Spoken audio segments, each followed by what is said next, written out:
আসসালামু আলাইকুম, কেমন আছেন বন্ধুরা? নিশ্চয়ই ভালো আছেন। আজকে আমি আপনাদেরকে দেখাবো লইট্টা শুটকি দিয়ে আলু বেগুন। এখানে পেঁয়াজ, রসুন আর লইট্টা শুটকি ভালো করে পরিষ্কার করে ধুয়ে টুকরা করে ভেজে নিয়েছি বাদামি করে সব। এখন এর মধ্যে মশলা দিব। দেখতে পাচ্ছেন হলুদের গুঁড়া, মরিচের গুঁড়া, ধনিয়া, জিরার গুঁড়া, লবণ। মরিচের গুঁড়া একটু বেশি, কারণ শুটকিতে একটু ঝাল না হলে ভালো লাগে না, এর জন্য মরিচের গুঁড়া একটু বেশি দিয়েছি। লবণ আর মরিচের গুঁড়া উঁচা করে 1 চা চামচ, আর হলুদ, ধনিয়া, জিরা আধা চা চামচ করে দিয়েছি। দেখতে পাচ্ছেন খেতে খুবই সুস্বাদু।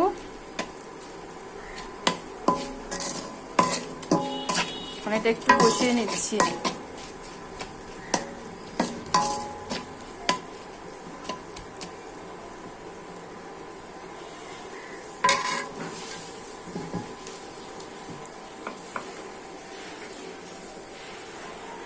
এখানে যে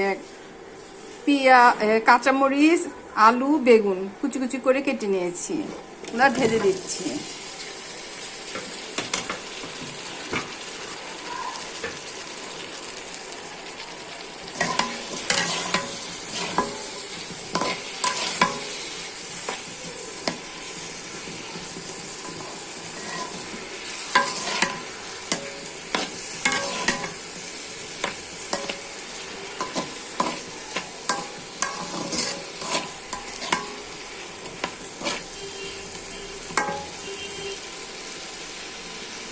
দেখতে পাচ্ছেন সুন্দর একটা ফ্লেভার আসছে।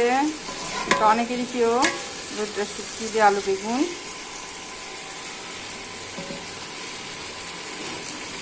এখন আধা মগ পানি ঢেলে দিচ্ছি। দেখতে পাচ্ছেন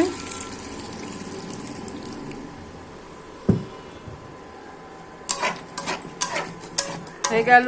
এত সহজ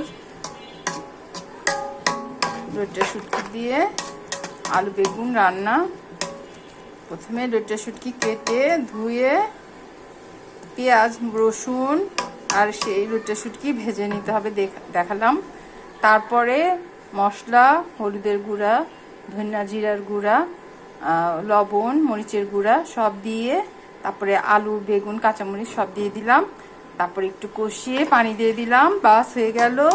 এখন এটা ঢাকা দিয়ে দিব, তারপরে হয়ে যাবে মজাদার ভুনা ভুনা রান্না লইট্টা শুটকি দিয়ে আলু বেগুন ভুনা।